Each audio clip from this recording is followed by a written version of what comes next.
is that the power to tally and verify cannot be vested in an individual. Supreme Court Raila Odinga 2017, the court said in paragraph 292, the failure by the first respondent to verify the results in consultation with the second respondent, IEBC and the chairman, failing to act together in concert, meant that it went against Article 138(3)(c). That was binding. To drive this point home, my lords and my ladies, taking into account those two decisions, the number of IEBC commissioners are 7 plus the chairperson. The number of Supreme Court judges are 7 plus the Chief Justice.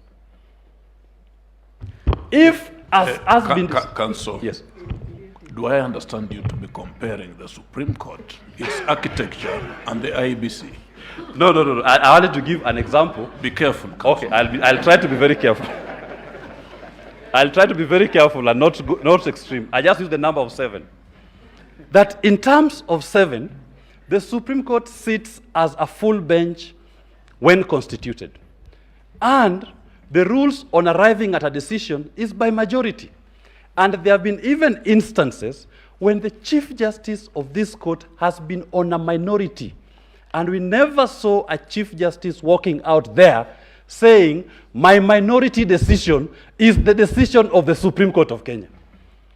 In the instance petition, we have the chairman Ndungu and Mr. Mwilu walking out saying, our minority decision is the decision of the IEBC. How absurd can it be? And to buttress that point, Mr. Nyamodi has clarified what roles were given to the commissioners as opposed to tallying. The roles given, for example, to judges are known to adjudicate over matters. If it were to happen, and I know it can never happen, that the Chief Justice assigns judges some to go and receive advocates, some to go and receive VIPs, some to go and receive the media, then the Chief Justice remains with only 2 other judges, and they make a decision and tell the people of Kenya, this is the decision of the Supreme Court of Kenya. How absurd will it be? That is what transpired in this particular case. Commissioners were relegated outside their core functions, and the function performed by an individual, what I call a minority of the IEBC. That was never the intention of the law.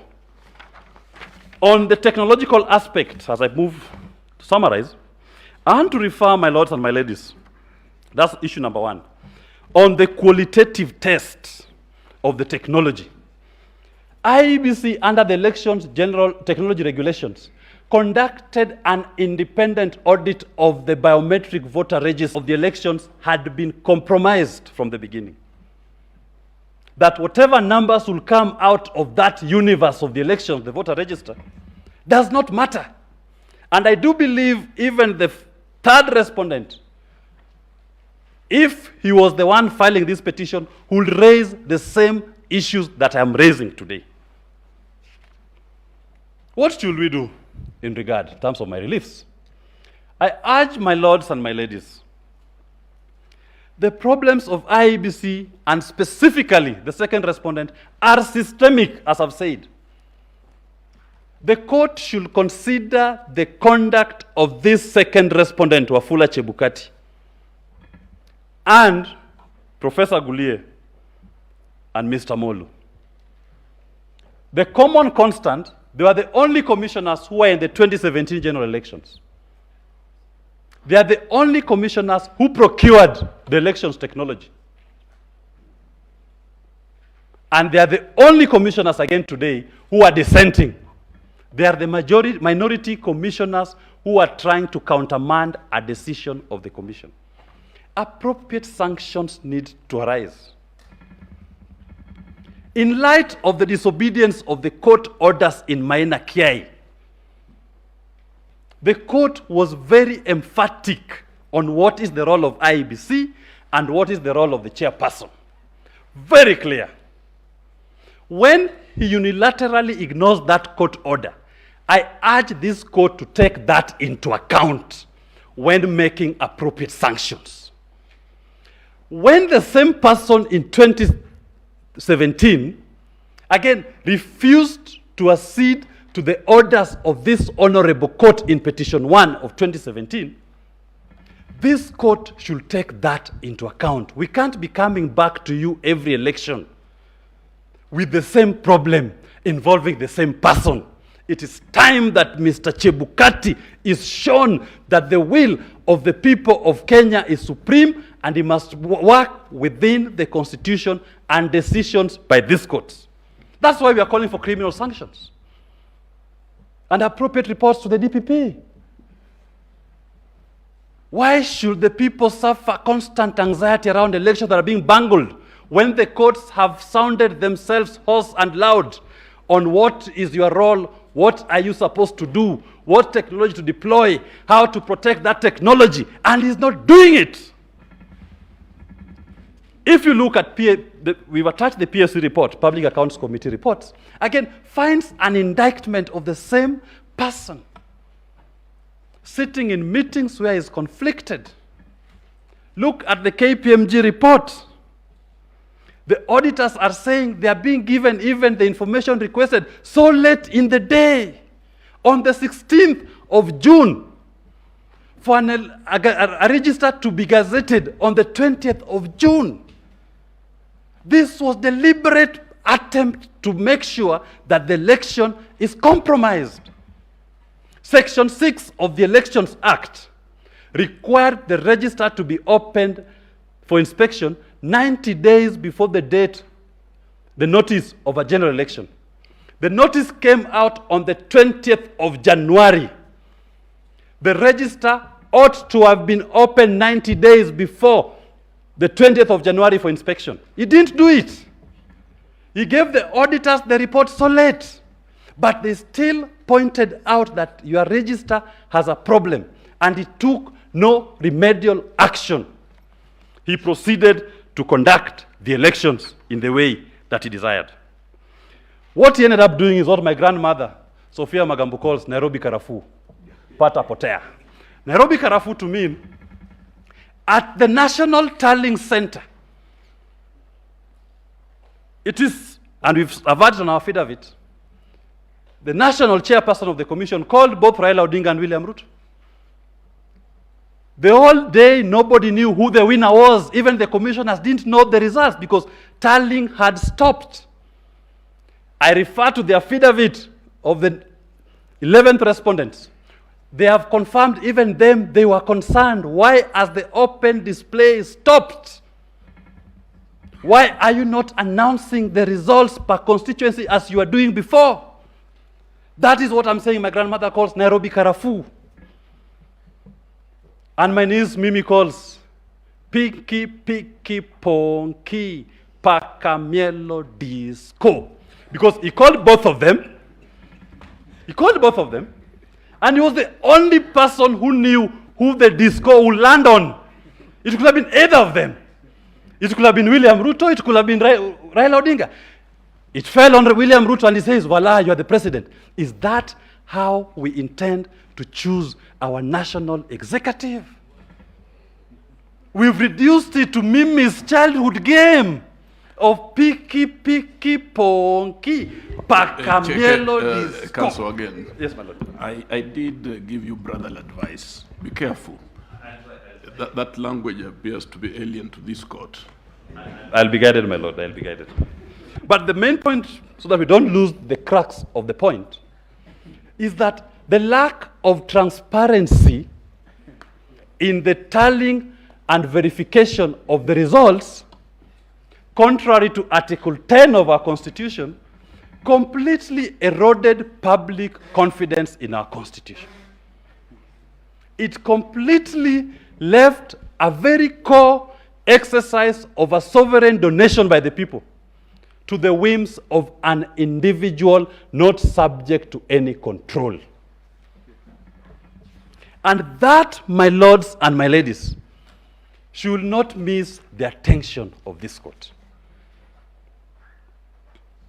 My lords, in our submissions, we've spoken about the DCI report and the penetration of the system. Again, just to buttress the role of this chairperson. My Lord, the DCI, as has been submitted, is set up as a government agency to investigate crime. They did find that indeed there were foreigners who had access to what we call critical election instruments. And their forensic report has established the presence of those persons. In other words, in layman's language, the DCI report has corroborated what the KPMG report has found and authorized users and access to critical elections technology. Should we ignore that and say, just look at the numbers, forget about the process? I humbly submit that we cannot now even focus on the numbers. We should not even, because the process through which those numbers are being arrived at has been compromised.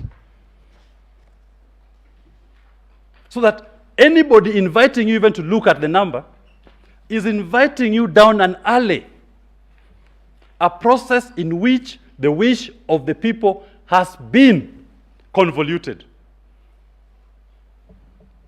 My learned senior John Mohammed, representing a poor voter, did say that voter just wants to see, just wants to know, how was my vote converted into account and the result of the elections? If the infrastructure and the process set up for that poor voter does not guarantee integrity, then, my lords and my ladies, it is my humble submission that the number that an individual ultimately comes out with at the end does not matter.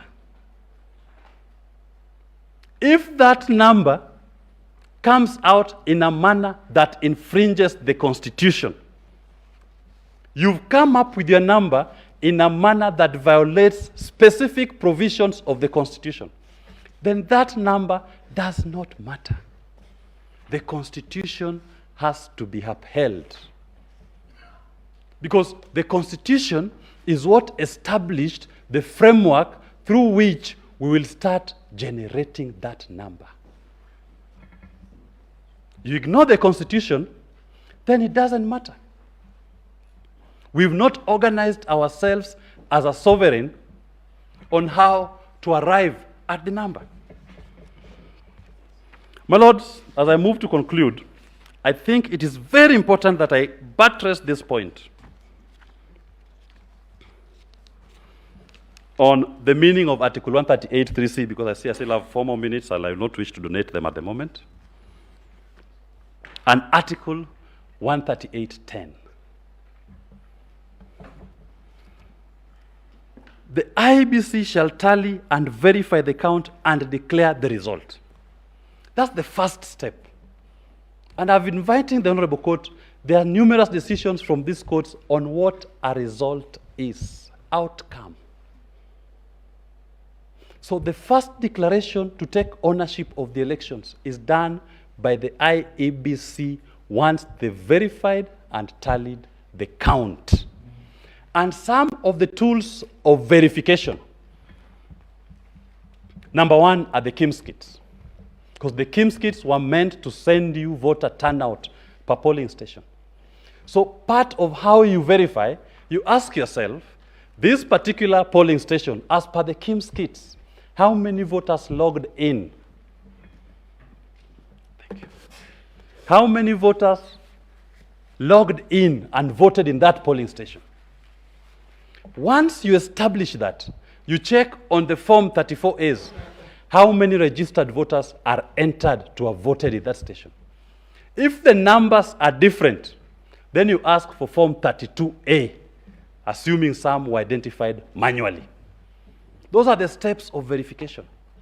But if the numbers in your KIMS kits are less than the numbers of the votes returned and are not supported by any Forms 32As, then that's a polling station to be flagged.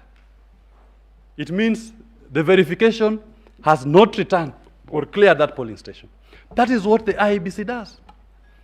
Verification is not, as they're trying to attempt to tell us, is about looking at the UV mark looking at the serial number. Those are just part of verification. But the verification, number one, is to identify that indeed the true universe came out and voted. And that is very important. Once the commission satisfies itself, we go to Article 138.10, in which Article 138.10, the chairman now walks out of the commission meeting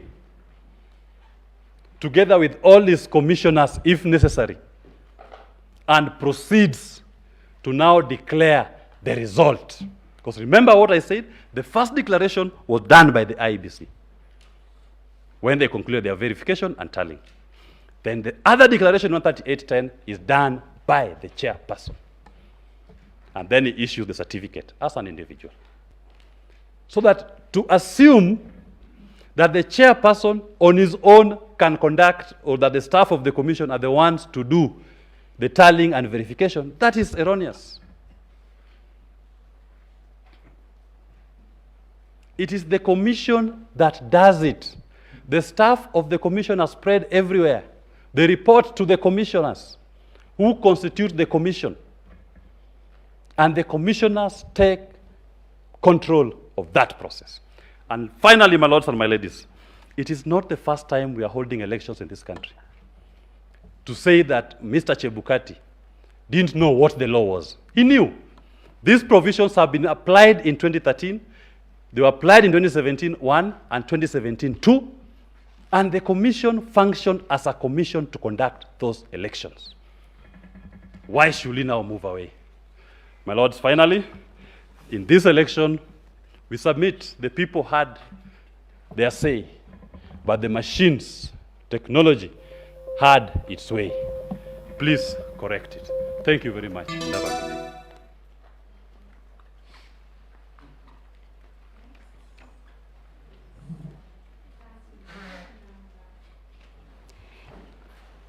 Petition number 4 of 2022, David Kariuki-Ngari.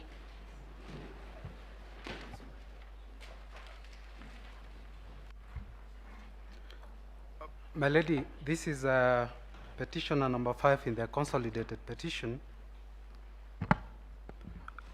My name is Mituga. I will deal with issue number 6 as framed by the court. My colleague, Mr. Njirundewa, will deal with issue number 8. The petition is dated 22nd of August 2022. We have filed submissions dated 25th of August. Counsel, let us confirm. Who is your client? My client is David Kariuki-Ngari. Kariuki-Ngari. Yes. Then according to our records, it's number 4, petition number 4.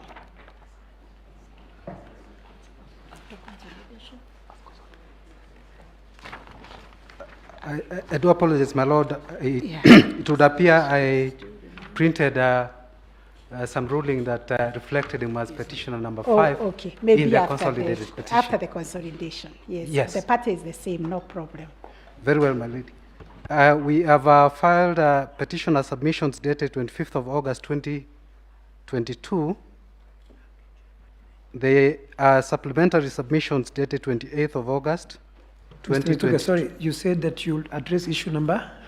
I will address issue number 6. And Mr. Ndewa will address issue number 8. Correct, thank you.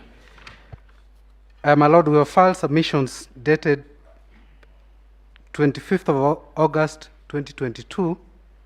We have supplementary submissions dated 28th of August 2022. My lord, there is a quote attributed to the American statesman, Harry Truman, that the president, whoever he is, has to decide. He cannot pass the buck to anybody. No one else can do the deciding for him. This is his job.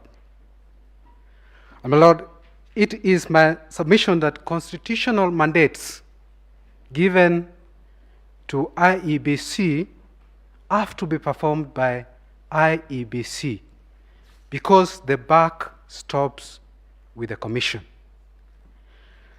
Our constitution has been characterized as a transformative charter.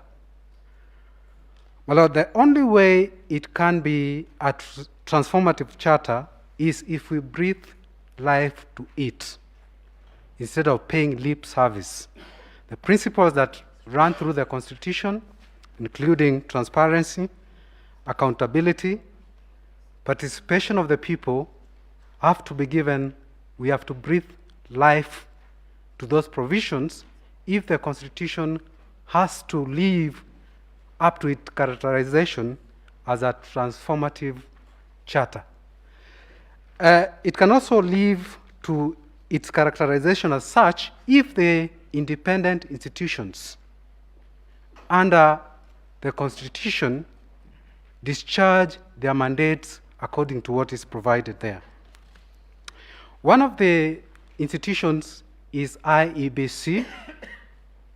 Under Chapter 15 of the Constitution, it has a critical function which is captured under Article 249A.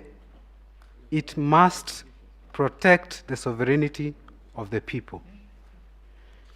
And one of the ways it protects the sovereignty of the people is to ensure that the will of the people in electing their representatives reflects what the people have voted it to be. This is because, my Lord, sovereignty is exercised directly. It can also be exercised by the representatives they elect. So by sticking to the principles that guide the process of election, that's how it can give the sovereignty of the people the life it deserves. Under Article 81 and Article 86, the electoral process has to observe, among other principles, transparency. It also has to be an accountable process.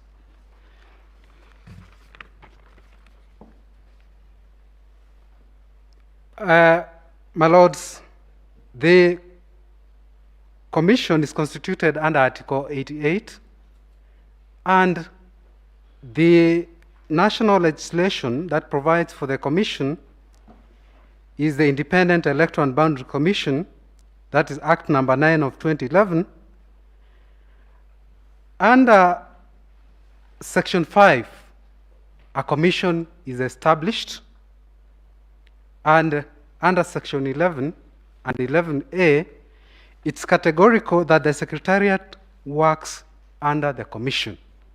So the staff of the Commission performs a delegated function. The buck stops with the Commission. My plain reading of Article 138(3)(c) is that the process of tallying, verification, and declaration of the result is the mandate of the Commission. It's not the mandate of the staff or the Secretariat. This is also reiterated under Section 39, 1C, paragraph B, which also states categorically that the function of tallying and verification is supposed to be done by the Commission. Was it done by the Commission? That is the only question, my Lord, I will answer. I will answer it through the eyes of the averments made by the 9th respondent, that is Professor Abdi Gulia, and the 4th respondent, that's in the consolidated petition, that's Honorable the Chairman Chebukati. This is how, from their own affidavit, without even going to the regulations in which they set out on how the verification was supposed to be done, from their own affidavit. When the other 4 commissioners are clear that they were not involved in the verification and tallying and declaration of the result. This is what they say in their respective affidavits. The affidavit of Professor Gulie, the ninth respondent, sworn on 20th of August 2022 in respect of petition 005, at paragraph 8, he is clear that once assigned a responsibility by the commission, whatever recommendations he makes have to go back to the commission for consideration. So from his own avowment, it was clear that even when the commission delegates a function to a commissioner, he has to report back to the commission for approval. At paragraph 32 of his affidavit, this is how he described how verification was done and the result generated. That the chief executive officer / the commission secretary came with the final result. That is on 15th of August 2022, when the commissioners were seated in a meeting. He acknowledges that the verification is not being done by the commission. It is the chief executive officer getting to the commissioners a result, a clear admission that they were not involved in the tallying and the verification of the result. Now, in respect of the 27 constituencies which have been mentioned, and there was doubt whether verification was done, this is how he puts it in paragraph 27, paragraph 35 of this affidavit, that these constituencies were verified in the presence of agents of candidates and included in the final tally. There's nowhere in that statement it says that verification was done by the commission. Now, on why he did not even announce the result for transparency, then he says there was no calmness in the auditorium for them to announce the result. But then the question is, when it was restored, the chairman of the Electoral Commission was able to read the result in Form 34C. The question is, during that period, how is it that they could not read the result for the 27 constituencies? The chairman of the commission, Honorable Chebukati, in his replying affidavit to the fourth petitioner's petition, the affidavit is undated, but it was filed on 27th of August 2022. This is how he characterizes the verification of the result by the commission. At paragraph 31, he avers under oath that the verification and tallying was undertaken by a staff of IEBC with some commissioners assigned the role. My Lord, from the chairman's own avowment, the verification is being done by a commissioner assigned the role and the staff of IEBC. There is no indication anywhere that that outcome of the verification was brought before the commissioners before an announcement was made. It is understandable that tallying and a verification of over 40,000 polling stations is an Herculean task, and it cannot be done by 7 commissioners. But, my lords, if they delegate that function to the staff of IEBC and a commissioner or two commissioners, it is my submission that whatever report that comes out of that tallying and verification has to be placed before the commissioners before a declaration is made. My Lord, that was not done. Now, an explanation is given by the chairman of the commission at paragraph 25 of his affidavit in reply to the fourth petitioner's petition, when the fourth petitioner avers that no announcement was made for 27 other constituencies for purposes of transparency, this is what he responds: there was no legal obligation to do that. My Lord, there is no explanation given why it was done in respect of 261 other constituencies and not the 27 constituencies. It's my submission that in respect of those other 27 constituencies, there was lack of transparency and accountability.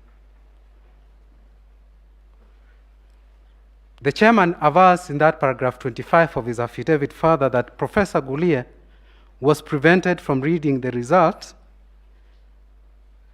but there is no explanation further why he could not read the result for the 27 constituencies after calm was restored. And if at all tallying was already done for the 27 constituencies and a report prepared, my lords, this should have been included in the reply of the chairman to the petition to confirm that indeed the tallying and the verification had already been done. It's my final submission that the result that was declared by the chairman of the commission did not reflect the will of Kenyans, and it should not be let to stand. My colleague will take over the issue number 8. Thank you, my Lord.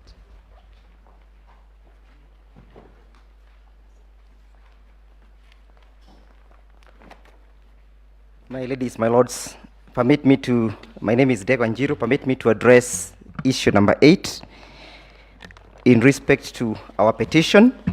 And while addressing that issue, my ladies, my lords, I'll be seeking to answer the question whether or not the election that was conducted on 9th of August was a constitutional election. While I do that, my ladies, my lords, permit me to refer you to various affidavits, and I begin by referring to paragraph 52, paragraph 53, and paragraph 54 of our petition. I'll also refer to paragraph 51 of the Vice Chair's replying affidavit, that's the 5th respondent. I'll also refer to paragraph 25 of the Chairman's Chebukati's replying affidavit. I'll finally look at paragraph 19 of the second respondent's, William Samoei Ruto's affidavit. Why are these paragraphs important to these proceedings, my ladies, my lords? And while addressing that question, I am going to refer to various provisions of the Constitution. I'll begin by referring to Article 88 of the Constitution. I'll seek reliance again on Article 89, Article 97, Article 138, Clause 2. I'll also seek reliance on Section 2 of the Election Act, and I'll also seek reliance on Section 83 of the Election Act. My ladies, my lords, if you look at the affidavits that I have mentioned, and most importantly, affidavit by the chairman of the commission, at paragraph 25, he defines and says that he conducted tallying of election results in 291 constituencies. Paragraph 19 of Honorable William Ruto's affidavit, again he says that elections were conducted in 291 constituencies. The fundamental questions, my ladies, my lords, is how many constituencies do we have in this republic? If you look at Article 138, Clause 2, the Constitution provides that elections shall take place in each and every constituency in this Kenya. And when you define constituency, my ladies, my lords, you look at the provision of Article 4 and Article 5. Article 5 of the Constitution, which defines the territory of the Republic of Kenya. Then you further look at Article 89, Clause 1. It says there shall be 290 constituencies in the Republic of Kenya. And that is where the law contemplates that elections shall take place. But what happened on 9th of August is that we have submissions and averments that elections took place in 291 constituency. The fundamental questions, my ladies, my lord, is where did this extra constituency come from? And is this extra constituency a constitutional constituency defined by the armpit of Article 89? There may be arguments that this was a constituency by the diaspora. Yes, they may have their rights under Article 38 to vote. But the question is it a constituency within the meaning of the law? We submit that to the extent that individuals not confined to Article 89 of the Constitution, to the extent that the elections of an extra constituency not defined under Article 97 took place during that particular time, that contaminated the election. You must then ask yourself, to what extent was the contamination? Article 138, Clause 4 requires the Commission to compute whether or not the president-elect has attained 50 plus 1%. We are submitting that these elections that took place in alien constituencies contributed to the computation of 50 plus 1%. Then you might ask yourself, my ladies, my lords, what then is the test that I'm trying to apply? I am applying the test proposed by Section 83 of the Constitution of the Election Act. It provides that an election can be voided if that election did not comply with the Constitution or other written law. And this is a fundamental question, my ladies, my lords, because a constituency as defined by Article 289, Article 89, that must be within the territory of Kenya as defined by Article 5, then contemplates a situation whereby there is a question of representation. It subjects the people of Kenya to exercising their sovereignty through the representation of those people. The question then that begs an answer is, how can an election that has been infiltrated by alien constituencies be regarded as a constitutional election? We submit thus that waives the fundamental requirement where IBC under Article 88, Clause 5, is required to conduct an election within the armpits of the Constitution. It is a mandate within the IBC that the mandate is so fundamental that it cannot be waived, it cannot be fettered, it cannot even be relaxed. An individual cannot create a constituency. If it was in the interest of Kenyans, while promulgating this constitution and adopting this constitution, and giving this constitution unto themselves to create an extra constituency, there was nothing that was as easy as saying as such. My ladies, my lords, permit me to address the question of the 27 constituencies. Again, it has been submitted by my learned friend that under paragraph 25 of the Chairman Chebukati's replying affidavit, he has glossed over that weighty issue. He does not consider that 27 constituencies, which makes about 10% of the Kenyan constituencies, which translates to about 1.9 elected voters, were not included in the final tally. And what does he do? He makes and he amends and carefully uses the words which to apply. In his replying affidavit, he technically avoids the use of the word declaration and he uses the word announcement. The word announcement is not akin, is not similar, and does not mean declaration. Why, my ladies, my lords? Because Article 138, Clause 4, presupposes a declaration of all the polling results by the IEBC. So this declaration is not akin to announcement. And therefore, my ladies, my lords, we are submitting that the chairman of the Electoral Commission was lost on what he needed to do. He is making a declaration and reducing the question of declaration to the question of a master of ceremony. The IBC chairman was not called upon to just officiate the process. He was called upon to execute a constitutional obligation. And therefore, when the law speaks about a declaration, there must be clear demonstration that the same was done. What happened, my ladies, my lords? He says that the law does not require him to do so. He does not annex any evidence that the same was declared. He does not annex any evidence in his affidavit that there was tallying. He does not aid this honorable court to make an opinion that, yes, the requirements of the Constitution were met. Finally, my ladies, my lords, we need to interrogate the conduct of the chairman of the IBC. We need to interrogate the previous and even the current conduct of the chairman. He was effectively described by my senior line friend, Mr. Njoki, that is a person who has perfected the art of imperfection.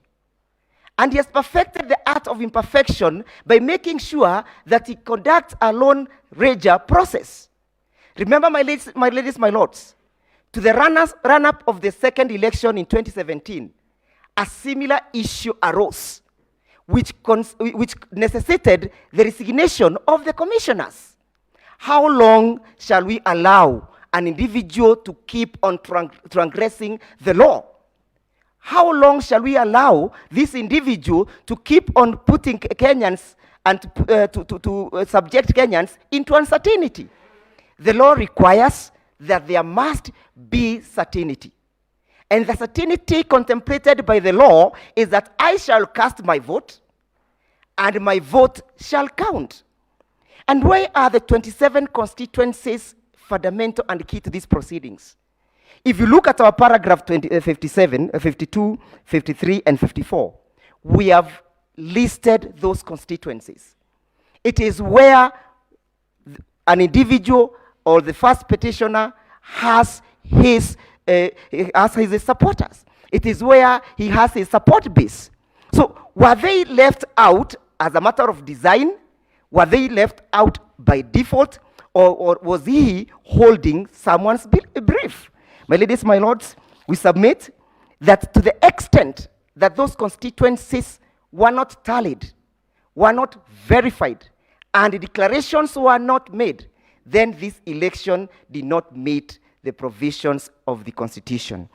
Finally, my ladies, my lords, he says in paragraph 25 that he can announce elections anytime that he so wishes, even if there are some constituencies that have not generated their results. But what does section 39, subsection 2 of the Election Act provides? It provides, my ladies, my lords, I would wish to read this. The chairman may declare a candidate elected as president before all constituencies have transmitted their results. The operating word here, my ladies, my lords, is the word before. So if before, at the time he's declaring those elections, the constituencies have not generated their results, he can declare. But the situation where we are in, my ladies, my lords, on 9th, going by the dictates of Maina Kiai's case, the chairman had received all the results from the polling stations. It was therefore incumbent upon him to make sure that they are included, to make sure that they are tallied, to make sure that they are verified. Finally, my ladies, my lords, permit me to delve on an issue that was dealt with in the morning by my senior learned friend, Governor Orengo. My ladies, my lords, I am referring to the affidavit, replying affidavit filed by Honorable William Ruto, and I'm referring to page 111, where it indicates a preliminary statement of the IGAD election observation mission to the August elections. At that paragraph, my ladies, my lords, these were individuals who are observers of the elections, who are out there observing the elections. When it came to the question of analyzing the voters' turnout, the report says, it is annexed in its affidavit, that in most of the polling stations visited, voters' turnout was noticeably low and recorded around 55%. Those were observers out there in the field observing the elections, giving a return of the 55%. And this 55%, and you can see how this computation of the turnout is fluid. It is so fluid. It's a lever. You are not able to hold it. The chairman is not able to tell about the voters' turnout. The report is giving us a different voters' turnout. So what exactly was the voters' turnout? So that the voters' turnout then can assist us in the computation of the sum of 50 plus 1%. Finally, my ladies, my lords, there's a question as to the computation of the 50 plus 1%. That when the chairman gave his final public address about the voters' turnout, he deliberately exempted those individuals who voted manually. To date, we are not aware of how many people passed through the manual registration. How many people voted manually? I mean, my ladies, my lords, it is not within the armpit or within the purview or within the power or the discretion of the chairman of the Electoral Commission to do that what he wishes. He cannot deal with the question of elections from his aspirations or from his wishes. He must deal with the question of election as dictated by the Constitution, as dictated by the election laws. Finally, my ladies, my lords, we urge you to admit our petition and you dismiss the replies filed by all the respondents and find that this election was not conducted in accordance to the Constitution. And my ladies, my lords, that you give an order that the sovereignty of the people must be respected. And the sovereignty of the people cannot be respected, cannot be upheld where there is serious transgression at the wishes of the chairman of the Electoral Commission. Finally, my ladies, my lords, there needs to be a retribution. There needs to be a stop of all these transgressions. How many times shall we subject Kenyans to these processes? How many times should we appear before you with the same gravement every day, after every elections? There ought to be a stop. And a stop is making sure that the proper sanctions, criminal sanctions, as prescribed by the Election Act, are meted against any transgressor. And there is no one who is above the law, including the chairman, so that people may learn to respect the law. I'm so obliged. I donate the 26 minutes to the court. Thank you very Seconds. Those are seconds. Thank you very much, Council. As regards petition number 7, we have Mr. Mtata appearing for himself, and Professor is appearing for the other. So I think you'll share the time, Prof. Thank you, Your Ladyship. Well, our submissions will be in two parts. The first part will be qualitative, and I will address myself to the law and complement the submissions that have been made by learned friend, Senior Counsel James Orengo, learned friend, Senior Counsel Philip Murgor and Feroz Noroji, on the questions of compliance with the law and on the unconstitutional nature and the non-compliant nature that the first respondent, Mr. Chebukati, employed in running the presidential election of 9th August 2022.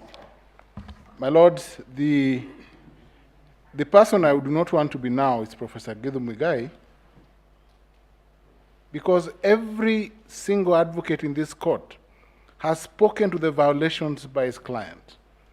Violations, my lords, that border on the violation and speak to the violation of Article 3.2, the unconstitutional proceedings that led to the issuance of Gazette Notice 9773 of 2022, issued on 16th August 2022, that declared the president-elect.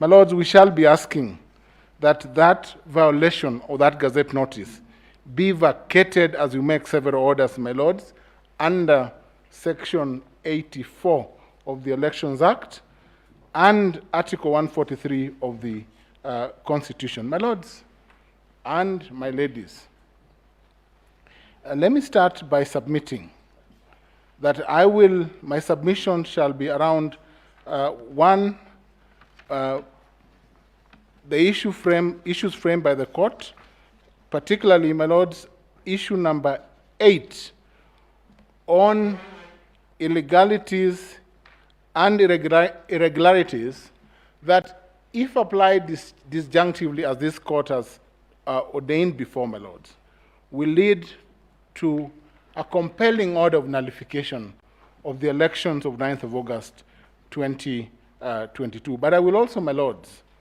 and in view of the powers of this court under Section 3 of the Supreme Court Act, delve into the interpretation of Article 143. And my lord, perhaps because this court is also the jurisprudential head of the judiciary, to see, my lords, whether there are possible sanctions or possible findings that this court can make other than the order of nullification. And my lord, that will be in my last submission. My lord, let me just touch on the second part. The second part that my learned friend Mr. Omtata will deal with will be the maths, electoral maths, the mathematics of the election. We will demonstrate by way of a PowerPoint presentation that none of the candidates met the 50% plus one vote as per the tallies that were read by Chairman Chebukati on the percentages weighed against the voter turnout and the votes cast, my lords. And that will show that if indeed no candidate attained the 50% plus one, then this court has a daunting task. One, of course, after the exercise that is ongoing, the exercise that is going on with the server, my lords, we will be asking this court, my lord, to think of the possibility of declaring a winner after the outcome of the access to the back end of the server. That's number one. But number two, my lords, patently, the results announced by the chairman of the IEBC were unconstitutional because they did not emerge from the commission. And granted, my lord, that they were unconstitutional, if the court then is unable to arrive at a result as to who won the election, my lord, then of necessity the court would then would have no option but to proceed to nullify or find that it was conducted illegally. My lord, let me just proceed because of time to the key submissions. My lord, it is patent and glaring that there was non-compliance with Article 81A and D of the Constitution, read together with Article 86E of the Constitution. The elections were not verifiable inasmuch as voting took place. The process of tallying of the presidential vote from the polling station and the issuance of Forms 34As transmitted to the constituency tallying center and finally to the national tallying center, my lords, was not a verifiable process. My learned friend Philip Murgor has spoken largely to the access that two individuals had to the system. He had spoken of one Dahir and one Kwanusu, who had access over 1,000 times Mr. Kwanusu, the PA to the chairman, Mr. Professor Githu's client. Clearly, my lords, I would like to request the Honorable Court that we conduct this petition in the tradition, in the very long honored tradition of each counsel arguing his case without any sideshow. my lord, it is a fact that the chairman is Professor Githu's client, but I will, because of the discomfort, Counsel. Address myself to Yes, I'm speaking. Yes, my lord. I think you should treat your colleagues with respect. We all know that who is representing who. So make your point. My lords, I will proceed. I will proceed. I will not mention Prof's name going forth. But my lords, the violation is glaring in view, my lord, of the fact that the non-verifiability of the process from the tallying center as held by the Court of Appeal, my lord, we've spoken to this severally, to the National Tallying Center of what each presidential candidate received, my lord, is a subject of an unconstitutional act. My lord, that is point number one. My lord, therefore, the counting, there was a violation of the duty to count each vote cast by an individual as contained in the Form 34A transmitted to the National Tallying Center and as uploaded to the Form 34Bs and 34C that was used to declare the result in Form 34D, my lords. My lords, granted further, that violation is also reflected, my lord, in the violation of the Elections Act itself. Because, my lord, there was a requirement that once the tallying is done and the verification done under Article 138(3)(c, it was not the chairman but the commission that was required to undertake that process. And my lord, I want to speak to the affidavit of the chairman himself. Other advocates have submitted on the self-importance that the chairman presumed in conducting the final tally, ignoring the mandatory nature of Article 138(3)(c. This court has dealt with the question of interpretation of statutes and of the Constitution, my lord, where there's a compelling word, shall. Article 138(3)(c is compelling in nature. It does not give the chairman an option of consultation or of assuming the role of the commission. It states, my lord, that the commission shall undertake the process, not the chairman. The same term, my lord, is used in the second schedule to the IBC Act and in sections 4 and 8 of the Elections Act. My lord, if I may just read 138(3)(c. It provides, my lord, that the process of tallying, my lord, after counting the votes in the polling station, the independent electoral and our commission shall tally. My lord, where shall is used before a verb, citing my learned friend, senior counsel, it leads to an inevitable and compelling option. And this is what the courts have interpreted in several cases that we have handed over to the court, my lords. The cases in Kiraini Investments and National Land Commission, this was the finding of the court, again citing the findings of the Court of Appeal on the same question. Wesley, Judge of Appeal, laying down the consequence of the use of the word shall as peremptory. So, my Lord, that of itself, any action reflected in the affidavit of Wafula Chebukati that denotes any action by himself in assigning other members work, my Lord, and in eventually purporting to act under 138.10 alone without consultation, invalidates the entire result that he purported to announce and invalidates the issuance of Form 34C and D, in which he purported to announce the results of the election. My Lord, ipso facto, the duty to transmit, tally, and collate was therefore violated. The regulations, my Lord, 39(1)C of the Elections Act required two tallies, the physical tally and the electronic tally that ought to have been transmitted. Non-compliance, my Lord, is evidenced in the affidavit filed by Cherere and by the 4 commissioners, my Lord, and an admission by the chairman himself that the tally was not compliant with section 39(1)D of the Elections Act.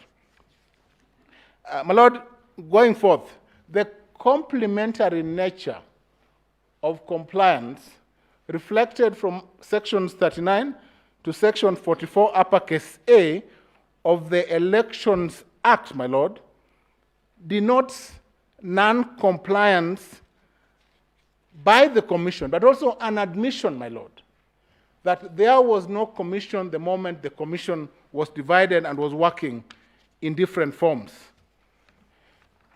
My Lord, Article 3(2) of the Constitution provides that there shall be no government established other than through the Constitution, so that any violation that leads to an unlawful process, my Lord, cannot stand. And this court has the duty under Section 3 and Article 140 to invalidate an offensive action that is unconstitutional.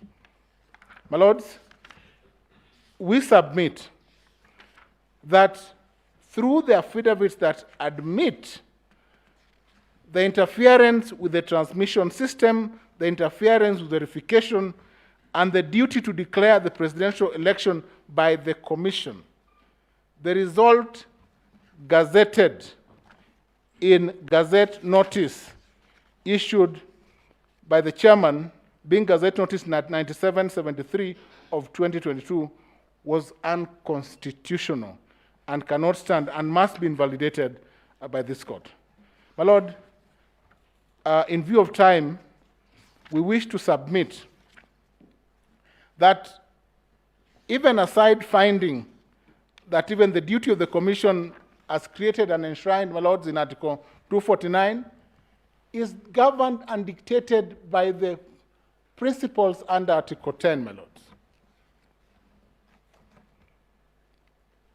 And my Lords, where public officers do not act in a manner donated by Article 10, then their actions must be vitiated by the court. And this is the forum where such actions must be vitiated. My Lords, the law is clear. The maxim ex turpi causa non oritur action, which has been developed over the years, my Lord, by Lord Mansfield, initially in Holtzman versus Johnson, later in Tinsley and Milligan, and now in Patel versus Misra, speak to the fact that no circumstance can allow this action to stand. The opposing affidavits, my Lord, the opposing affidavits filed by the 4 commissioners and the 3 that speak to the violation of paragraphs 5 and 7 of Schedule 2 can only lead this court compellably, my Lord, to find that this is a matter that this court must handle in the manner that lex arbitri would dictate. My Lord, this the principle, ex equo et bono, used by international tribunals to settle questions. In the local framework, my lord, we refer to Solomonic wisdom in 1 Kings 14. The court should look at the opposing affidavits. The court should look at the misconduct of the chairman of the commission.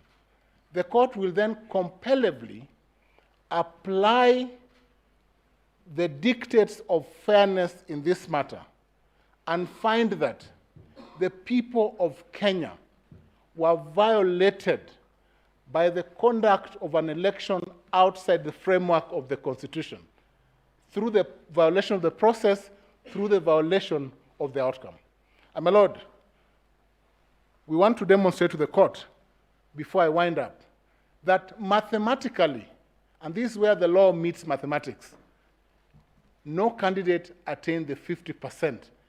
If the chairman read the results that he read and the percentages that he read out of the registered voters that cast their votes, my lord. My lords, the maxim, amiable compositeur, that I shall look at after my learned friend, Mr. Omtata, presents the results, my lord, will show you that this court has no option but to nullify this election. There's no option.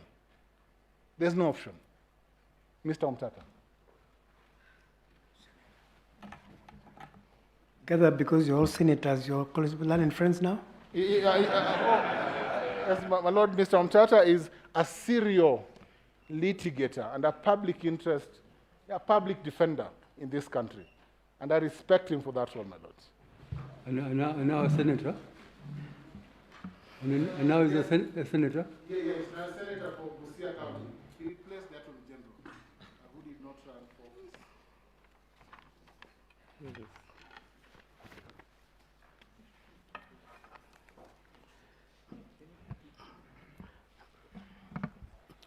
Members of the Honorable Court, in my submissions, I will rely on the petition we filed jointly with the three others, which is dated 22nd of August. I also have submissions which I filed alone, which are dated 26th of August. And I also have a further affidavit, which is dated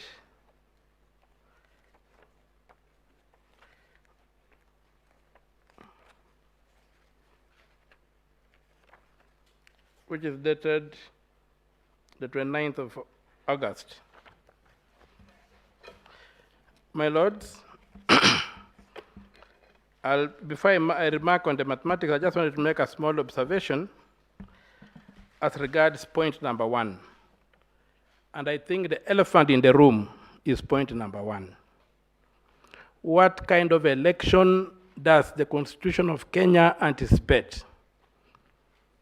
That's a question that I've seen documents and videos by some members of the court telling me that even this court does not comprehend the kind of election anticipated under Article 81 and 86 of the Constitution. Short of a digital election, you cannot meet the constitutional threshold. Mr. Mtata, what did you say? I said I've come across publications and video recordings by some members of the bench who complain that the 14 days the court is given to determine a dispute concerning the presidential election is too short. And I'm saying that statement demonstrates the failure of, with due respect, the honorable judges of this court to understand the electoral architecture in the Constitution of Kenya 2010. The Constitution of Kenya 2010 only anticipates a digital election. And if we are dealing with a digital election, 14 days is too much. But if you are dealing with a paper election, a manual election, you need maybe 2 months. That's where I wanted to begin. And this election does not meet the threshold in the Constitution at all. The presidential election, the one I'm referring to, that's before this court. It's not simple. That's why you have got spoiled ballots. In a digital election, you don't have spoiled ballots or rejected ballots. And you don't even have the question of whether spoiled or rejected ballots count. It's not verifiable. Right now, I cannot verify where the ballots I cast went. I don't know. The moment I dropped them in that box, I lost all contact with those ballots. There's no mechanism of verifying. A digital election would give me a serial number by which I could track my ballots. So I'm saying that if you look at the threshold in the Constitution, we must work towards a digital election and move away from these paper elections, which allow human interference without sometimes leaving footprints.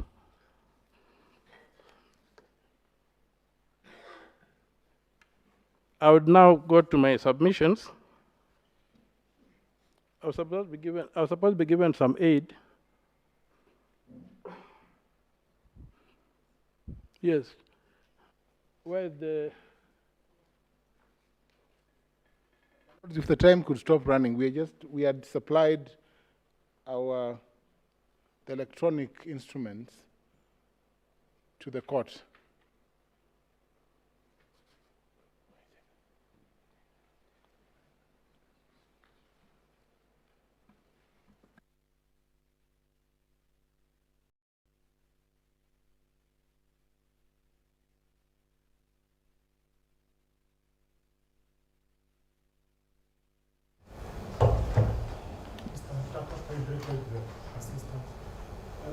You beg the assistant. Okay. I don't understand what you said. I come there. Oh, open for me the PowerPoint document.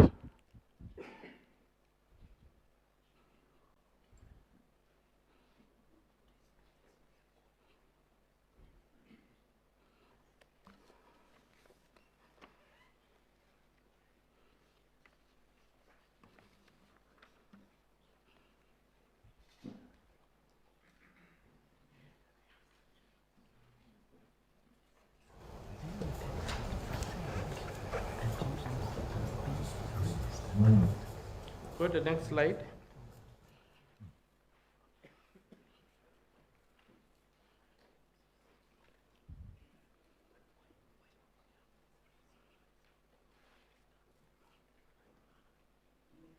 Yes, we're looking at an analysis of paragraph 26 of affidavit filed by Mr. Sunkuli in petition number 7, paragraph 226.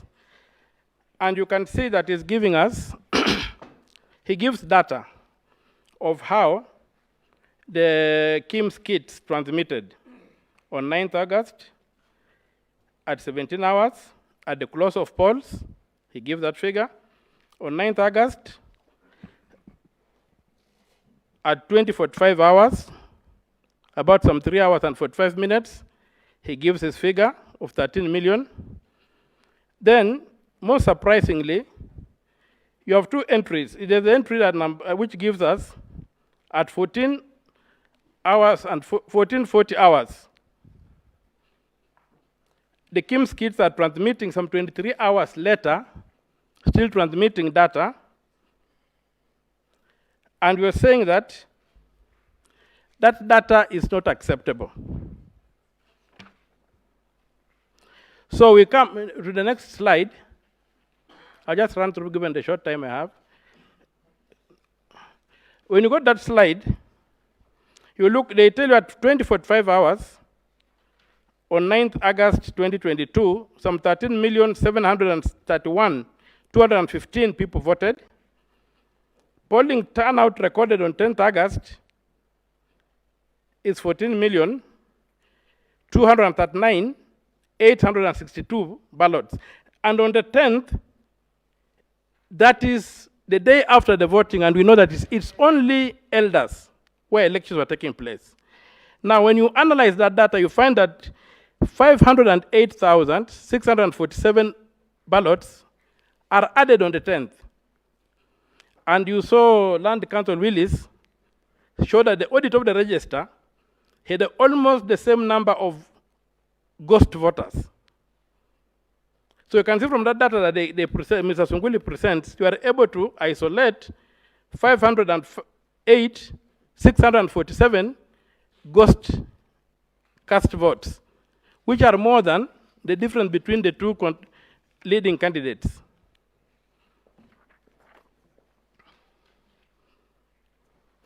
We've got the next slide. And if you look at the ballots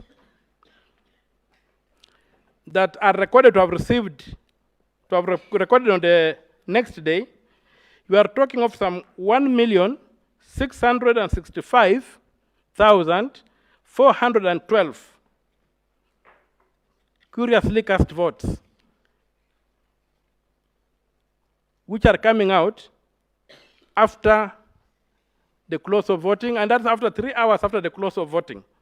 So if we take the total tally now, you find that the tally is close to it's about 1.7 million votes.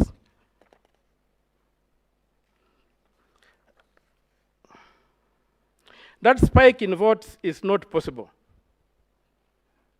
That spike in votes is part of the problems we're having, that fellows were having access, the KIMS kits that were still transmitting data from locations that are not clear.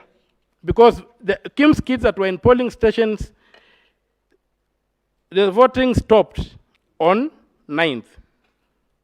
And giving an allowance of 3 hours or 4 hours for people who are still on the queue, you would understand by why a KIMS kit would still be transmitting 23 hours after the close of elections is something that is difficult to comprehend.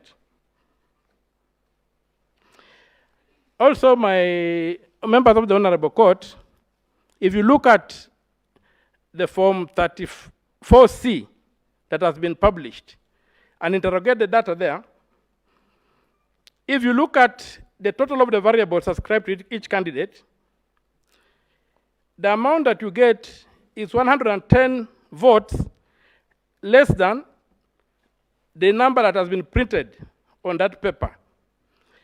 Now, if you look at, that thing was boggling my mind. Initially, I thought it was a simple error of addition. But just come out, it was not a question of 1 + 1 = 3. Because when you look at paragraph 32 of the replying affidavit of Mr. Sunkuli, yes, I'm on, yes, go to the next slide. Next. Yes, sorry, I forgot to, thank you for directing me. If you look at paragraph 32 of the replying affidavit of Mr. Sunkuli, the total voter turnout in the table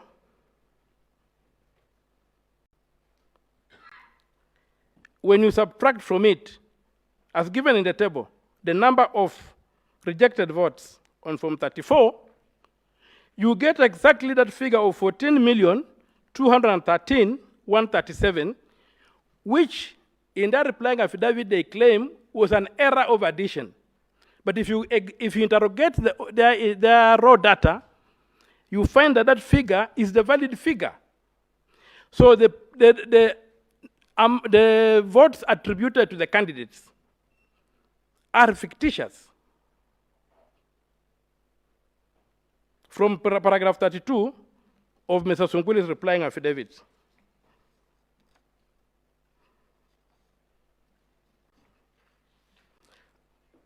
So, when you go on to the next slide,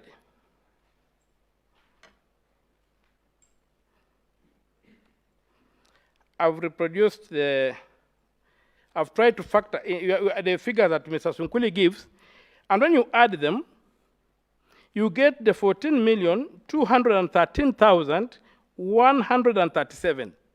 Yet, when you add the figures attributed to the individual candidates on Form 34C, they come to 14,213,027. That is not an innocent mistake. It is a situation whereby somebody has left a trail that they were working backwards from a certain figure which they had, and they were working backwards, and so they would going to get that. And most important, I would also refer to the affidavit signed by the chairman, filed by the chairman in petition number 5.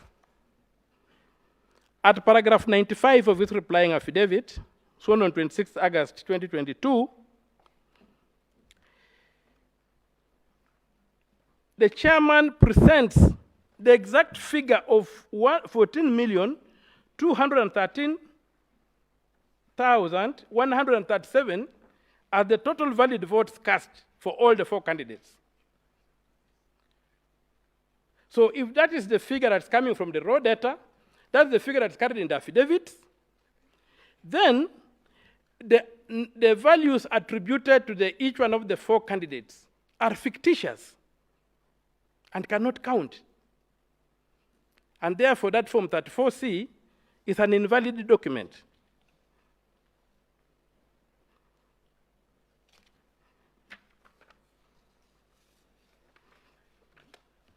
Go to the next slide. Sorry, next. Yes, so in that slide I'm saying, we can only conclude that these figures, which form the contents of Form 34C, are cooked. You cannot have both of them in the same document. And this court should not allow that document to stand at all. And the conflicting figures, and those conflicting figures for valid votes cast of 14,213,137, and the other one is the one when you add the values of the individual candidates, the 4 candidates, you get 14,213,027, is evidence that the results were worked backwards to achieve a desired or predetermined outcome. Therefore, the declared percentages for the 4 candidates, no, the votes attributed to the 4 candidates and the declared and the percentages attributed to them is all fiction. Now, I go to address the question of whether you can achieve, if assuming that what in the totality of the announcements made by the chairman, any of the candidates realized 50% plus 1 vote. Just checking on the time. Yes. There's no display for the time, unfortunately.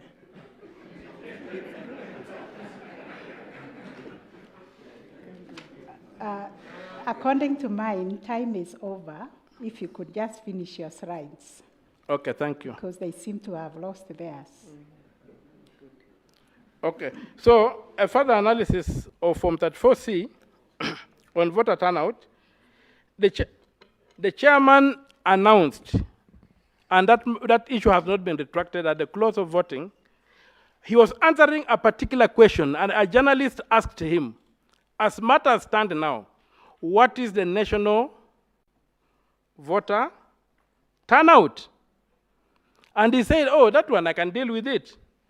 And he said, as at the time he was announcing, it was 65.4%. And according to what the KIMS kits had reported. And he expected that value to go up when all the KIMS kits had reported, and the manual had been included in it. So when you calculate that against the total voter register, the national voter register of 22,120,458 votes, you get that the voter turnout as at that time was 14,466,799 votes. The next slide. So from Form 34, the tallies are ascribed in Form 34.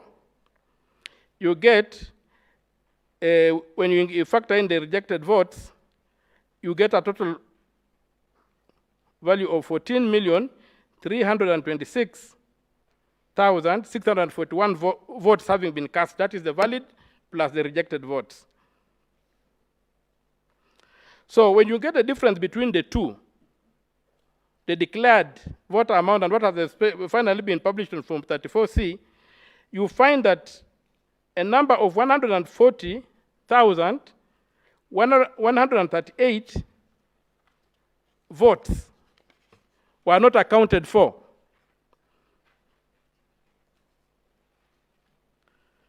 If you add those votes, now we add these votes to the attributes given to each candidate, because we are now ignoring the number published on Form 34C that are claiming was a mistake, but which I've demonstrated was not a mistake. Now, if you factor that number of the correct number of the addition, which is 14,213,027 plus 140,138 votes, you get 14,353,165. Using that as the denominator, you get that William Ruto gets 49.99692402%. And the reason we are going to doing these decimal numbers in the long form and not reducing them, because the winning vote is 1. And what's the percentage of 1 in 14 million votes? It's about 7 zeros before you get to any digit. So that's why we are keeping the long form. So when you round it off, you kill voters and you include new voters. So Raila gets 48.372118662. The next page, Wahiga would get 31,987, which would translate to 0.222856771%. Wajakoya at 61,969 becomes 0.4317447. And so now there are these other votes, the 140,000 votes, 140,138 votes. Since those votes were not, we don't know how the voters gave them to the candidates. We cannot randomly allocate them to any candidates. So they become the fifth variable here. Those ones amount to 0.976356086%. In the scenario, no candidate acquires 50% plus 1 vote that is required under Article 138 Clause 4, Paragraph A. And so, with those few remarks, I pray that the Honorable Court allows the petition and the other petitions, and then... My Lord, I had intended to make the prayers in view of the jurisprudential weight of the mundane questions that I would want this court to consider. Sorry, Senior Counsel. Can Mr. Omutata confirm? I'm trying to go through the record. This PowerPoint presentation you've just made, is it part of your pleadings? Yeah, it's part of my pleadings in the law. Word for word? Yes, word for word. In fact, I'm just cutting for purpose of highlighting. Okay, thank you.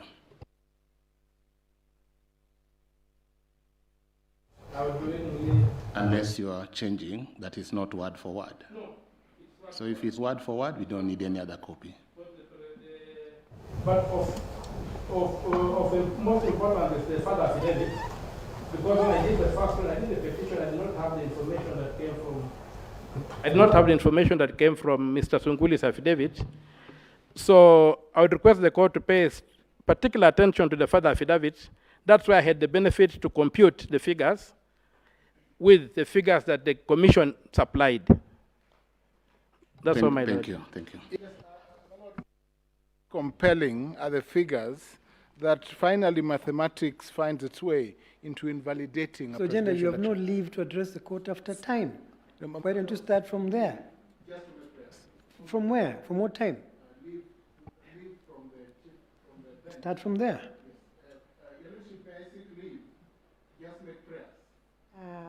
Senior counsel, we agreed on the ground rules yesterday. Your time is up.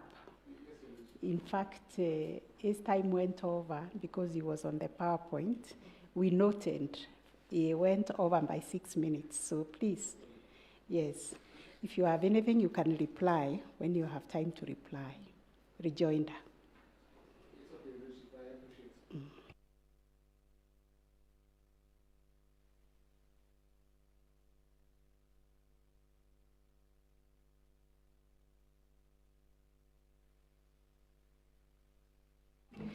I will now invite counsel in petition number 6, Njuria, Njoki, Chege, and others.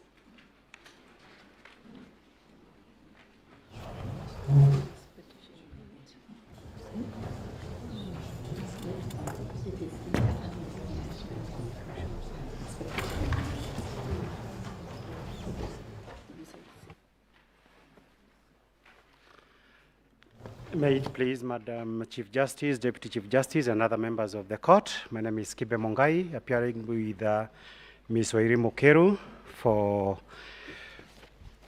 Julia Njoki Shege and 3 others. First of all, let me say that I'm very happy to be responding last, and particularly to have had that very good presentation by my long-term friend, Mr. Okiya Omtata. My lord and my ladies, the petition before the court has been introduced. The petition is dated 22nd of August this year. It is supported by 2 affidavits, an affidavit sworn on 22nd of August by Julia Shege, and a further affidavit that she swore on 28th of August, 2022. We have done submissions which were filed on the 30th of August, 2022. That is when they were stamped. And we have also done a bundle of authorities as required.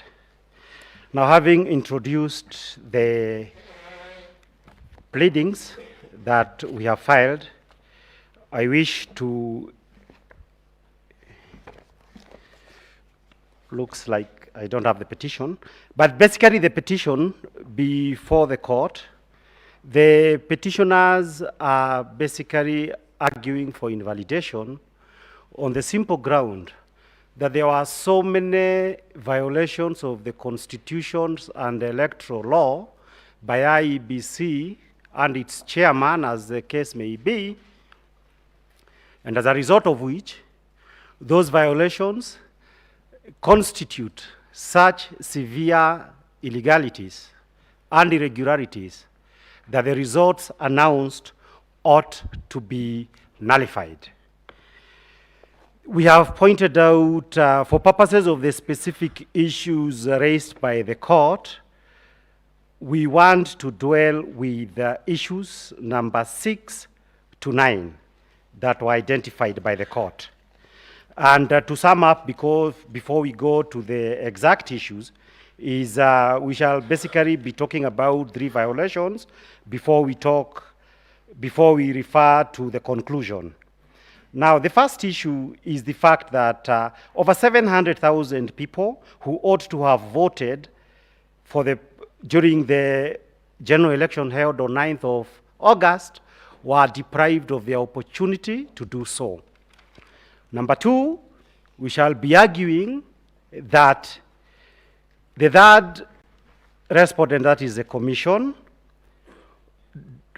contravened or violated its duty of accountability, transparency, and public participation during the 4 stages that we shall shortly be outlining, and in a manner that it declared the results of the presidential election.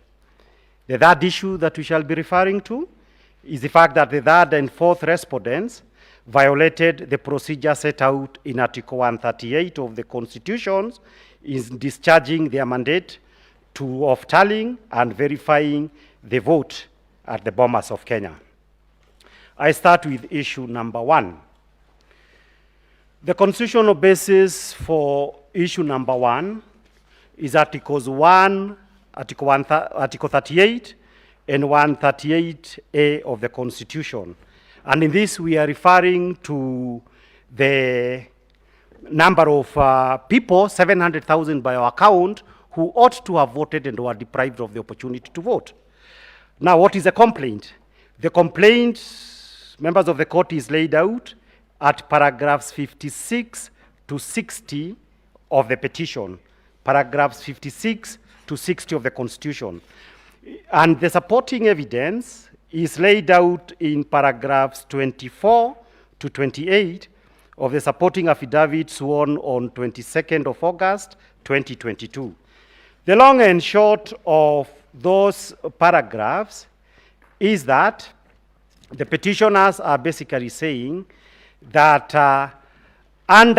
by virtue of Article 1 of the Constitution, the people's sovereignty is exercised in Kenya by 2 major methods: through voting, and collectively we only exercise that right during a presidential elections. And number 2, by voting in a referendum. Now, under Article 38, it is expected that the right to vote for a candidate of your choice is recognized. The same way under Article 138(3)(a) of the Constitution, voting at a place appointed by the IEBC by all persons eligible to vote. Now, on that basis, Regulation 90 of the Elections General Regulations Act, General Regulations 2012, were done under the Elections Act. Regulations 90 provides, is a short provision that I need to read, that the Commission may make provisions for the voting by election officials, observers, patients admitted in hospital, older members of the societies, members of the defense and security forces on duty, prisoners and nomadic pastoralists, and other persons who by reasons of any special need, including disability, are unable to access a polling station. 2, the Commission may from time to time publish notices on the manner and procedure of the conduct of special voting, and such notices shall be read as part of these regulations. So the long and short of it, but I want to tie up with the facts, in paragraphs 50, the petitioners say no such notices were issued with regard to the persons in contentions in this particular contest. Who are those persons? Those persons include at least 500,000 elections officials. They include at least 180,000 members of the security forces. It includes those people who are in hospitals and others who may not be in hospital. But they are placed in such circumstances that special arrangements ought to have been done to ensure that they were able to exercise their rights under Article 1 and Article 38 of the Constitution. Now, why have we chosen the figure 700? The figure 700, as you will see from the affidavit, has been chosen for the simple reason that there should be no contentions about it. These figures, these are elections officials. The IBC chairman is quoted in the newspaper report that is attached to that affidavit, in fact confirming that indeed all these number of peoples will be engaged during the election day. Their engagement during the elections day follows up of necessity and in the nature of their duty that starts at earlier than 6 a.m. and ends long past the counting period, that those are the people envisaged under Regulation 90, that special arrangements to ensure that they vote would be made. It is not denied, in the face of how these complaints being made, that those arrangements, in fact, were not made by the Commission. Now, it is important to point out these regulations were made in the year 2012. Of course, it is interesting to know, faced by these complaints, how did Chebukati answer them? He answered them in his affidavit by first of all saying, prisoners were allowed to vote under Regulations 90. He says diaspora Kenyans were allowed to vote under Regulation 90. And he also says very old people and sick people would be first on queue, and so such instructions were issued to ensure that those kind of people would vote first with a little bit more convenience than others. But, Your Lordships, it is important to note that when it comes, for example, that prisoners voted, prisoners have been voting in Kenya in the presidential elections, not so much because IEBC has been complying with the law, but because I believe it was Judge Lenaola, when he was at the High Court, made an order first that prisoners to vote in the presidential elections, and number 2 in the referendum. And that was done. Even the reasons why diaspora voters vote in Kenya is again because of another subsequent court decision. So that where we stand today, for purposes of Regulation 90, IEBC cannot give a single instance that in support of ensuring that as many Kenyans as possible will vote for the presidents of Kenya and exercise their rights to franchise has ever done anything. There is no evidence of that. Now, during the preparation of this petition and afterwards, for purposes of these kinds of violations of the right to franchise, it is a very serious thing across the world, because as many of us are entitled, and that is why even this right was given to prisoners, to ensure that we vote. You find in very many other countries where elections have been nullified because of the issue of franchise, but you do not have a single instance, at least to the best of my knowledge, that this has ever happened in Kenya. And this could probably explain why, even after the Constitution is clear on this issue, that facilitations be made to ensure as many people as possible and those in special circumstances, those arrangements have never been done by IEBC.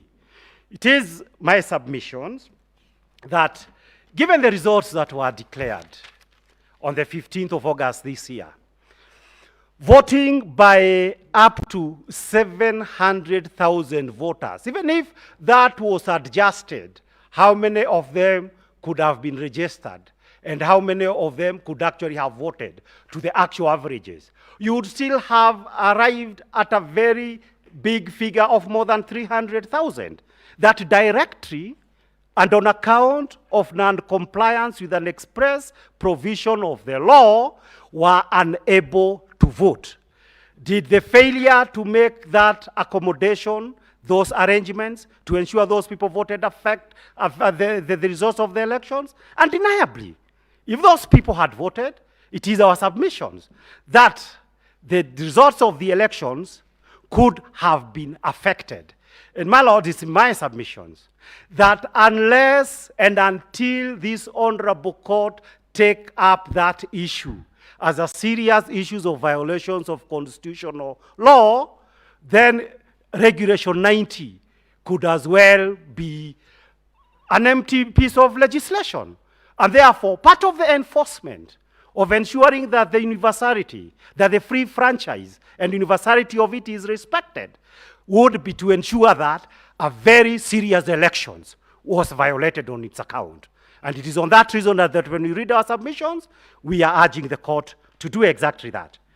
Issue number 2 has got everything to do with the fact that the duty of accountability and verification, as we had said, was violated at various stages. It is my submissions that there are at least 4 stages in which this happened. Number one, stage 1 ordinarily occurs the stage between 20th, the election period. A Gazette notice was issued on 20th of January to signify the commencement of the election period. That period ended on the 8th of August. Then there is stage 2, voting day. Then there is stage 3, which is a 7 days period under the procedure set out under Article 138 of the Constitution. Stage 4, in my submission for purposes of the presidential election, it is the 21 days period under Article 40 of the Constitutions that you are dealing with right now. Now, what are the stages at stage 1? The issues at stage 1, and I will link them up with how they tie to the elections, is the fact that in this particular case, IEBC, according to my clients, was supposed to ensure that they set up a technology system that was transparent enough to ensure that the outcome would have credibility in the eyes of the electorate.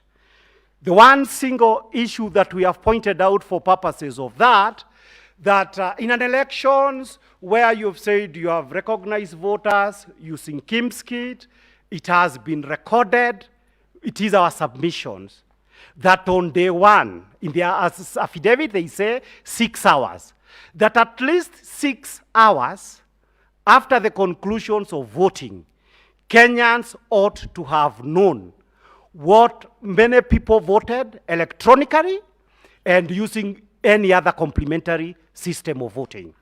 And my lords, it is my submission that the failure to do that, one cannot be able to speak of a technology that worked if the most important component that a voter ought to know, the right of a voter to know, yes, we voted. If we reach this number, this man is president. If we reach this number, this one is president, or is in the opposition. That number ought to have been given without any dispute. There should be no controversy about it. Yet the fact that you have all these controversies about the register just points out to the issue that on that critical element, there was serious failure of that technology.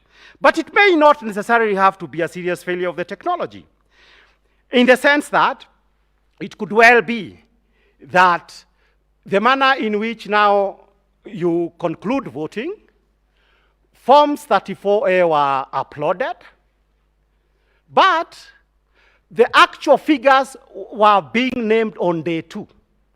This is day 2 after the arrival of all Forms 34A.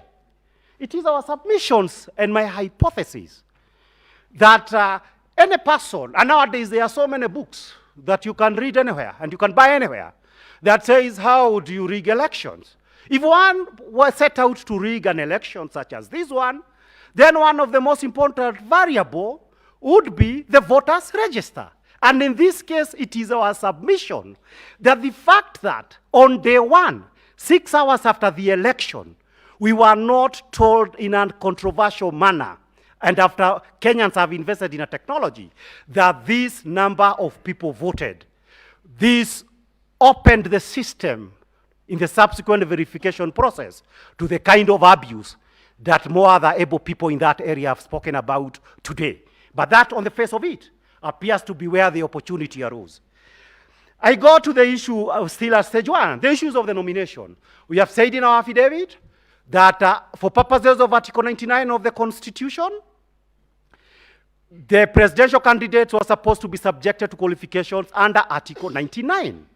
The manner in which that was done for purposes of presidential election, the second respondent was actually not subjected to it, and at the end of the day, persons with unresolved questions under Chapter 6 is today Deputy-elect of the Republic of Kenya, arising out of the failure of IEBC to enforce the law.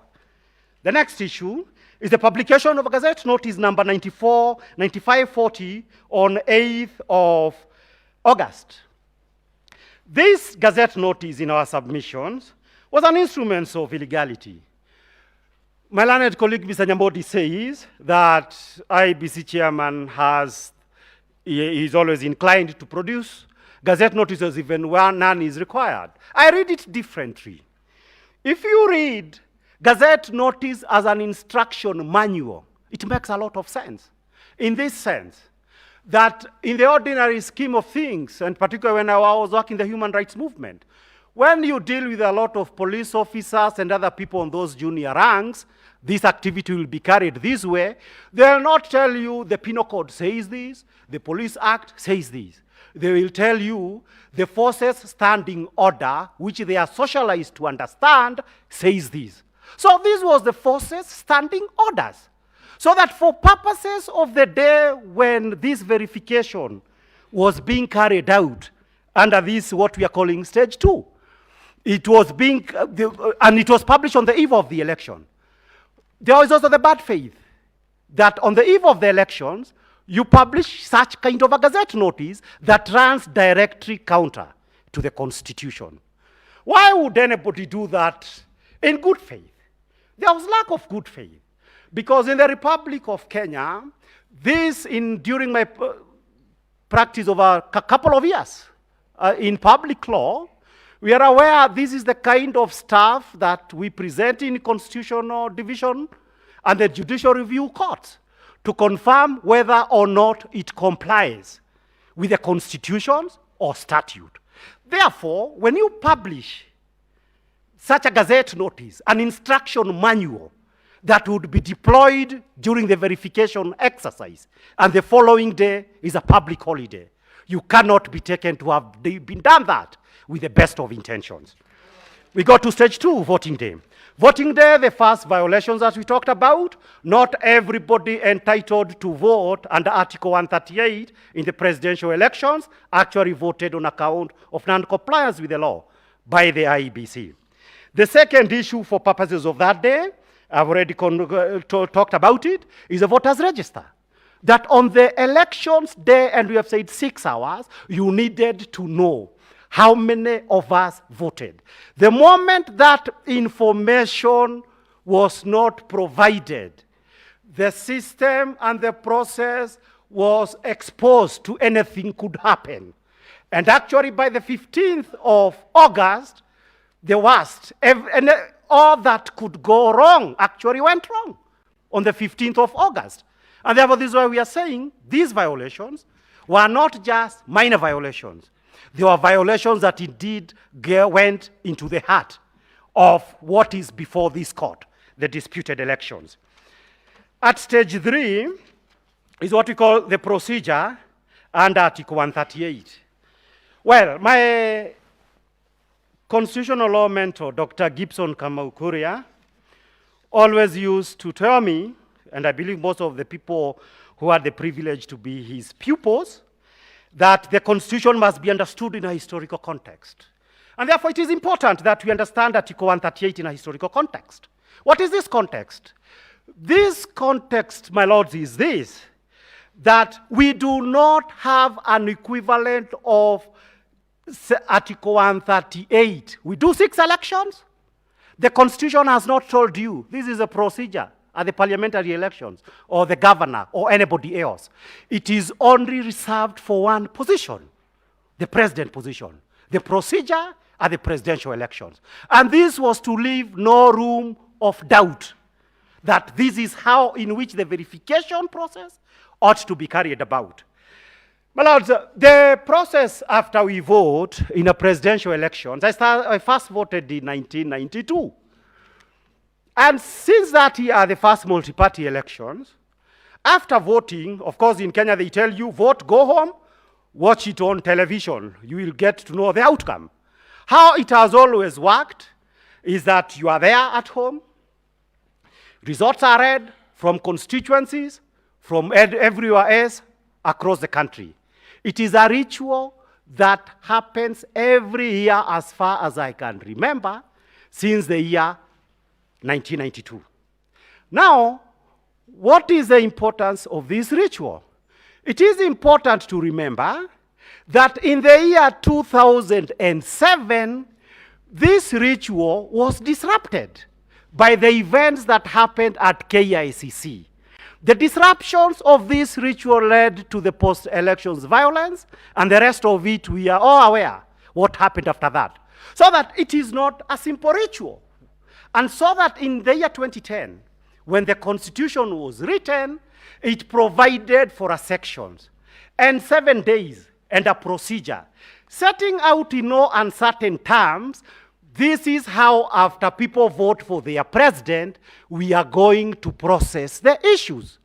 So that the Constitution, having dealt with that issue against that historical background, you cannot have a situation where subversion through a gazette notice is tried to be effected. That would be treason in every sense of the word. I go to the issue of what's the importance of the ritual. To the winner of an election, this ritual that we saw in this constituency, what you got in my neighborhood, is very important. Because the people, while we are seeing all this being displayed, and remember that during bombers, the display to show Kenyans that these are the results that were coming in, this is how the figures were adding up, that was disabled at some stage. So that what effectively this meant, that the true purpose of Article 138 ends up being defeated.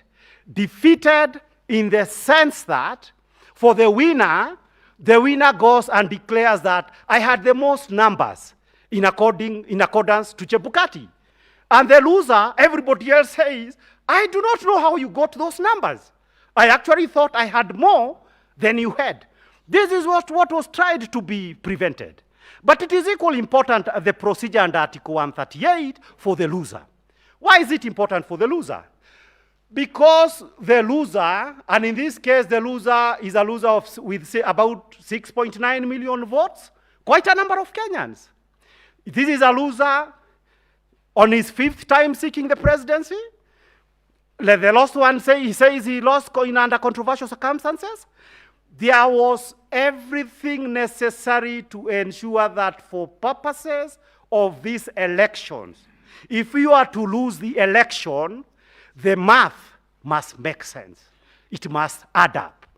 The Kenyans, those people who voted for you, must also see that you did not do very well, because it is clear these people in that other place did not vote for you as you expected. Now, but when you have now a true situation on the 15th, the dramatic events of the 15th of August, where even 27th constituency, my clients are there waiting at home. I was also equally waiting at home. Those results are not announced. Then how do the people who are supposed to be losers understand that they genuinely lost in the elections? That would strip the process of legitimacy. But it is equally important for another reason that Wallace Soyinka talks about in one of his essays. And I believe the essay is published in a book called Climate of Fear. And Wallace Soyinka, in an essay titled The Quest for Human Dignity, says that in war, it is important that those who lose a war should not be stripped of their dignity. And basically what this means is this, that even after losing war, you are not stripped naked in the sense that you are told you lost half of your country, but you must be left with the other half. That is if you are in the Russia-Ukrainian kind of situation. That is the whole idea, that nobody should lose absolutely. And when the Constitution talks about fairness, about transparency, it is to enable that this is processed in a manner that everybody else would be able to understand and to process the victory or to process the loss, if it turns out that it was a loss. Now, we go to the issue number 4. I wish I could say more. I'm just trying to watch myself. Stage number 4, the final issue is the Supreme Court issue. We served Chebukati with our affidavit. And I would not say he's arrogant, because that may not be a permitted language.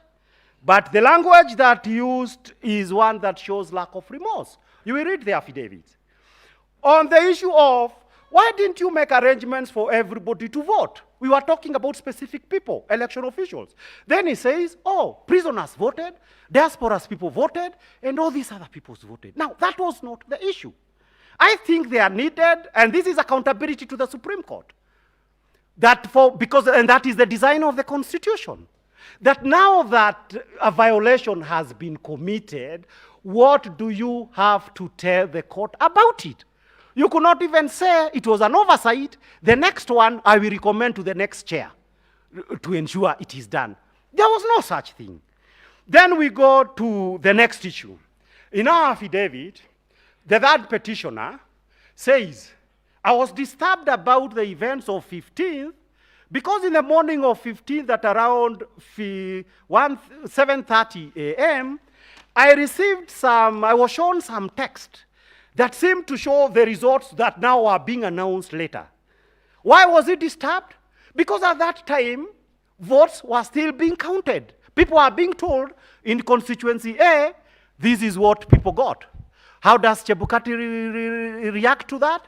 Oh, everybody with a good calculator could have downloaded these forms 34A and calculated. Now, Kenya is a country with extremely low digital literacy.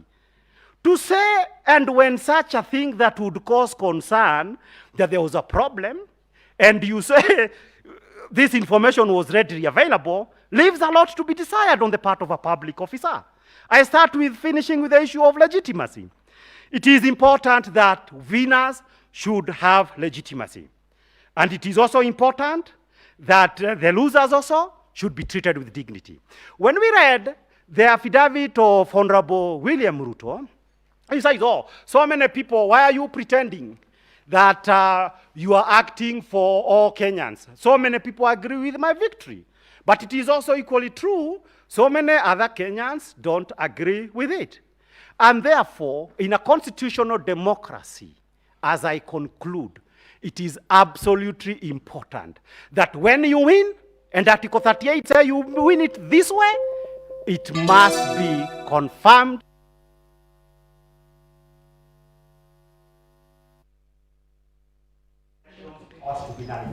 Thank you very much. Thank you very much, Council. We would like to take the submissions by, I think, 4 respondents who are supporting the petition. That is the 4 commissioners. According to the time schedule we allocated yesterday, they were to share the 1 hour. But before Council, you take the podium, we are proposing just a 15 minutes health break. Then we come back because we will hear those submissions. And if there are questions from the bench to all the submissions that have been made, they will be directed to Council. So we'll need about 1.5 hours when we return to finish today's proceedings. Tire, on the word from Justice Lenaola, could the court find out what's happening to the question of scrutiny? Because it looks like we still have a crisis. Yes, we shall. I'm aware.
With a bit of muhogo in it.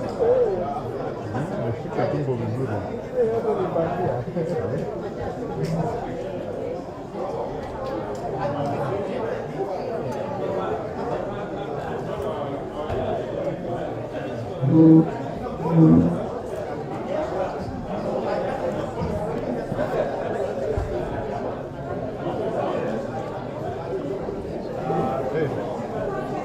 Looks like we're selling for, yeah, you're into